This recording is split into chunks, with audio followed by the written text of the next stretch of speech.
Hello, welcome to Tuesday, and this is 7 Pound Bag Top Tens. Please visit 7poundbag.com. It is the grab bag of life. And for about the past couple of years, Steve Hall, one of our writers, has been doing a Pounding Seven list, where basically he picks a wrestling topic and gives his top seven instances.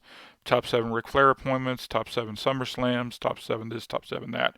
Well, if there's nothing YouTube likes better than top 10 videos, it's got to be cat videos, and I'm not doing cat videos every Tuesday, so I figured we'd do top 10 lists.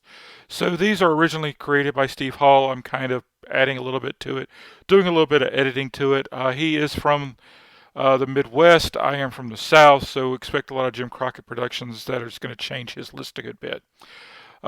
We are going to kick this off, as I am a good old fashioned Southern boy, with tag team wrestling. There's nothing I'll miss more about old school wrestling than a good tag team matchup.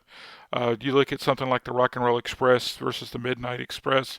I mean, you could watch that every day for a week and they would still keep it interesting. It's one thing I think wrestling has gotten away from, and I think it's a far weaker product for it. It's kind of like basketball if they went away from point guards for some reason. But anyway, so I do hope you enjoy the list. If there's anybody that we missed, please by all means notify us below. Argue if you hate my rankings. And if there's anybody that we really messed up on, I'm going to blame Steve. But let's go ahead and kick off the list. I do have a few also rans that I want to give, just because there's nothing that says top 10 list like honorable mentions. I do want to notify the Minnesota Wrecking Crew. They had 7 reigns in total in the NWA, 6 of them in the 1970s. So if we ever get to that list, they're going to rank a lot higher than honorable mention. But they did have one reign in the 1980s where they did for 214 years.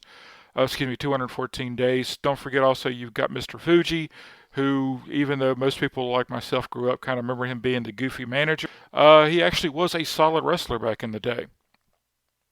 So let's just throw those two out there, about the same era, about the same, you had one on one side, one on the other. But those are just kind of like your bonus guys. Number 10, one of my personal all time favorite tag teams, we've got Demolition, who still hold the record for the longest WWF WWE tag team reign at 478 days. Axe and Smash, I don't see them as that much of a knockoff of the Road Warriors, who may or may not pop up later. I think they were good enough in their own right to be their own team. Uh, I do think they may have been thought up as a gimmick for it, or maybe that was part of the processing, even though the people that talk about it do kind of confirm slash deny on a regular basis. I do think they were stand up characters on their own. I do feel that they do deserve to be in the Hall of Fame. I do think they deserve to stand alone because they were an awesome team to watch. I do think they had an entrance, they had a swagger, they had a style that is very hard to replicate. The Road Warriors were a lot more flashy. The Road Warriors were a lot more grounded, a lot better technical wrestlers, so to speak. They weren't just punch and kick. The Road Warriors didn't develop that until later on. But the comparison is there, but I do think Demolition kind of broke out of that. So yeah, I'm giving them top 10 just because of their staying power. Their staying power was some on top, but they really didn't go generationally. And I really couldn't see Demolition doing that far in say WCW or Mid South Wrestling or Memphis for that matter. But for a WWF team in that era, I do think they were awesome. And again, they probably could be higher, but as we progress, by all means, tell me who they replace. Uh, Number 9, we have the British Bulldogs. Love the British Bulldogs. Oh my gosh, I love the British Bulldogs. You cannot be a child of the mid 80s and not love this team. You had Dynamite Kid, who was doing things that just weren't seen in wrestling rings. A lot of the high flying cruiserweight stuff, he developed all that. He pushed all that out there. Just an amazing individual wrestling, and as a tag team was spectacular. Davey Boy Smith could move. He was the powerhouse of the team. There's no telling how many times I've seen him press Dynamite Kid over his head and just launch him on somebody. It was just an awesome tag team that you can't get past. But yeah, they are. I have them ranked number 9, even though again they had kind of a much shorter reign than Demolition at 294 days. But still, for the time that they were, I mean, they were just white hot. I hated that they brought up Matilda, but for the time, especially when they brought in, even over in Japan, they were just amazing tag team to watch. Number 8, paired right along with it, kind of see a theme here. You got the Hart Foundation. They had 2 major reigns in the WWF. We had one at 274 days. The other was 209 days. And no, I'm not going to give you days for everybody. Uh, But you have Bret Hart, who I think individually stands on his own. Jim Neidhart was a competent wrestler in his own right. I don't think he was as good as Davey Boy Smith was, but I do think Bret Hart was right on par with Dynamite Kid if you compare the two. But Neidhart could come in and do what he needed to do. He was a good strongman. He was a fairly good heat guyer. He could motivate the crowd. He could. You didn't really need him that much on the mic because you did have the mouth of the South, Jimmy Hart, but he did do enough to hold his own weight, even though Bret Hart did carry the bulk of the team. And I do love the finisher. The Hart Attack is just an awesome finisher.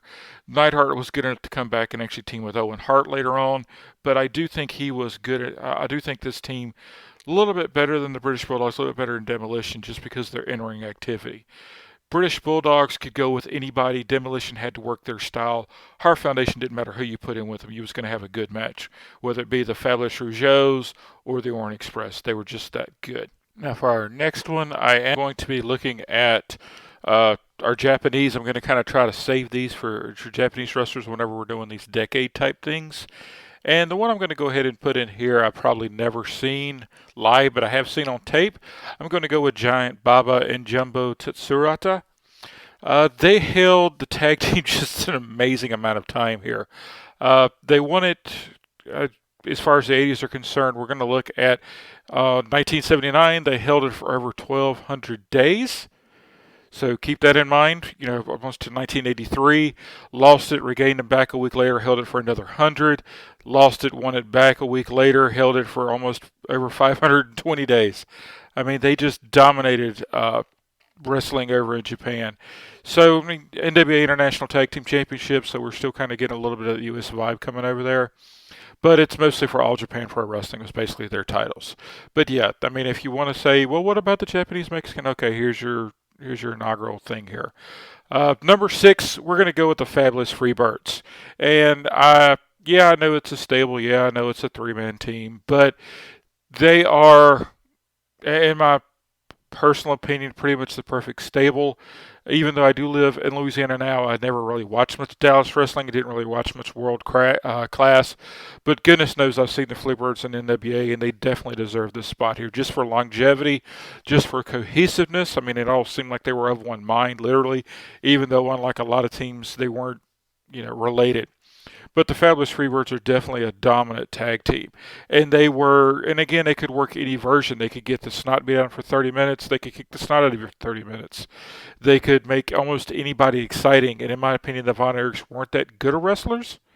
But they definitely could carry any tag team to a really, really good match. So yeah, Michael P.S. Hayes, Jimmy Garvin, Buddy Roberts, Teddy Gordy, who is unfortunately largely forgotten today, but just amazing. Yeah, I know Jimmy Garvin really doesn't count, but still, you talk about an amazing 6-man tag. You put them 3 against any of the 3, you're going to be amazing. And hey, 3-man tag, that's a tag team. Number 5, we go to, and here's where it gets sticky. Any one of these 5 could be number 1. You definitely have a big line you draw between number 6 and number 5. But number 5, I'm going with the Midnight Express. Consisted of beautiful Bobby Eaton, Switch Stan Lane. Yeah, we could throw Dennis in there later on, but if you needed the extra bonus points. But I'm just talking about just the classic Midnight Express, the one we think about here. They held the U.S. title and the World Tag Team title at the same time, beating the Horsemen. They are just an amazing team. They mesh so well. They've got one of the best managers in the business at Jim Cornette. They played scaffold matches, cage matches. They bled all over the country. They got the snot kicked out of them. They caused riots everywhere. They are just the quintessential heel bad guy team. And at number 4, we've got to have, they're mirror opposite there. We've got to have the Roadwarriors Express. Probably pulled more women than anybody outside of Ric Flair, to be quite honest with you. But they are could go in the ring. As a heel fan of Jim Crockett Promotions, I hated this team to no end. I probably cursed at them more than I've cursed at my ex-wife. But you can't deny that they're not an amazing team. You can't imagine just how important they were to 80s Jim Crockett Productions. They held the NWA title for 5 different occasions. They had it for 100 days here, 100 days there.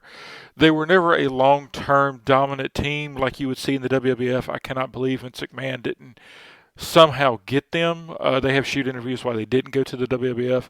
But to think about WrestleMania 4, for example, having a 20-minute match between the Hart Foundation and the Rock and Roll Express, it would have been amazing to see. But they definitely could hold their own with any team. They did better when they were getting beat up by a larger team, which is why I do think you could have a long run with the Rock and Roll Express. Any team, say, Demolition, would be amazing. But they could go in the ring with anybody. They were just an amazing team. Number 3, a team I really was never a big fan of, just because of work rate, and even as a young child, again, Jim Crockett Productions, everybody could go. I mean, even the jobbers could go to a large extent, the ones that they kept around too. But we're looking at the Roadwarriors. Animal and Hawk, again, you could definitely say they were one of the best teams of all time. Just look at their title range. You look at the money they drew. You look at the fans that they brought into the sport. You look at their entrance, their music, how easily they drifted from WWF to WCW, NWA, to Japan and back. Everywhere they went, they won. Everywhere they went, they were dominant. Everywhere they went, they had the same match. And that's why I have them at 3. Because they had the same match. They couldn't do 30-minute spectacles. You would never watch the Road Warriors go 45 minutes. It just didn't happen. They couldn't do everything that you had to wrestle the Warriors match. Warriors couldn't wrestle their match. You were not going to see the Road Warriors and the Midnight Express go for 35 minutes in a cage. Just wasn't going to happen. You couldn't put up with them. There's always one guy that was going to eat the pin if they were going to get pinned. So you had to do smash finishes because they had to be protected. They were these big, huge, giant monsters that needed to be protected. And to me, that kind of dings them a good bit. But still, I'll give them number 3. There's no shame in that when you look at who I'm putting them above. I mean, if you're above the Midnight Express, you've done something right. Number 2, we're going with Ricky Steamboat and Jay Youngbuck, a throwback to the earlier days of the NWA. Maybe the most underrated tag team in the NWA, and probably the one that probably nobody on this list has seen outside of our Japanese contingent. They held the NWA Tag Team Championships on 5 different occasions and had one of the best tag team matches of all time at Starrcade 1983. If you're ever going to watch Starrcade 83 to watch the Ric Flair versus Harley Race major tag team event, it's one of those matches. It's kind of like Savage versus Steamboat, no pun intended, at WrestleMania 3. You showed up for Hogan versus Andre, but when you left, you were thinking Savage versus Steamboat. Same thing here. You went to go see the Flair for the Gold, Flair versus Harley Race, but when you left, you were definitely thinking, man, Ricky Steamboat versus Jay Youngblood versus the Briscoe brothers was just amazing. But they were still one of the most premier teams out there. Just to let you know just how great Ricky Steamboat was. And of course, our number 1 tag team list, if you don't know who it is, something's wrong with you, but you got to go with Tully Blanchard and Arn Anderson. Yeah, you can have Gene and Arn Anderson on this list here, but I didn't want to just have same guy showing up over and over again, but I'm going with Arn Anderson and Tully Blanchard, the Brainbusters in the WWF for 76 days. They had another one of those JCP 100-day reigns back and forth here. One of the most technical wrestling teams of all time. You could put them with anybody and they could do business. They even drew monster houses against the Midnight Express heel versus heel. I've seen them beat the Rock and Roll Express live and then in living color. It's one of the greatest things I've ever seen sitting in the stands. They beat the Road Warriors, believe it or not. They beat the Hart Foundation. They got to face everybody, and they beat everybody. And even if they didn't get their hands raised, you still knew that the Horsemen were who they needed to be. You had Arn Anderson, the powerhouse, basically one of the best strongmen to ever be there that just wasn't physically overpowering. It's like Jim Neidhart, you knew he had to be a strong guy. Arn Anderson could wrestle technical. He could do arm drag and twist. He could do whatever needed to be done in the ring. And he was the power guy of the group. Tully Blanchard was just one of our best individual wrestlers of all time. Yeah, he was super brat. Yeah, he could be a prick. I love the slingshot suplex, though. Had he been able to go over the WWF, I would imagine he could do monster business with Hogan. You think Hogan versus Paul Orndorff, but just better? That would be Tully Blanchard versus Paul Orndorff. But they are just one of the best teams to ever see. They put on a clinic almost every time they were in a ring, no matter who it was against. They could even make jobbers look good in defeat, which was a staple of Jim Crockett Productions. But you want to see a monster tag team. You want to see a tag team that could go with anybody, anywhere, anytime, and can go for an hour and make it interesting. This is your team. The Four Horsemen, Tully Blanchard, Arn Anderson. You put these two in the ring with, say, the Midnight Express or the Rock and Roll Express. 45 minutes in a cage, sign me up anytime. They could do it every single day for a month, and on day 28, they're doing stuff you didn't see day 3, just because they're that good. And yeah, our top tag teams, they are mostly Jim Crockett Productions, because again, Jim Crockett Productions was built on tag team wrestling. So yeah, they're going to dominate. Guess what? But that is our list. Please, if you don't like it, if you don't like the format, if you do like it, if you do like the format, if you're waiting to see what happens next week, by all means, join us back here. Again, I'm going to try to do these every Tuesday, at least until my work schedule changes. But I do want to thank you for coming by and seeing us. I hope you do enjoy the series that we're going to do here. And by all means, stop by 7poundback.com. Enjoy for us. And until next week, bye, Kobe.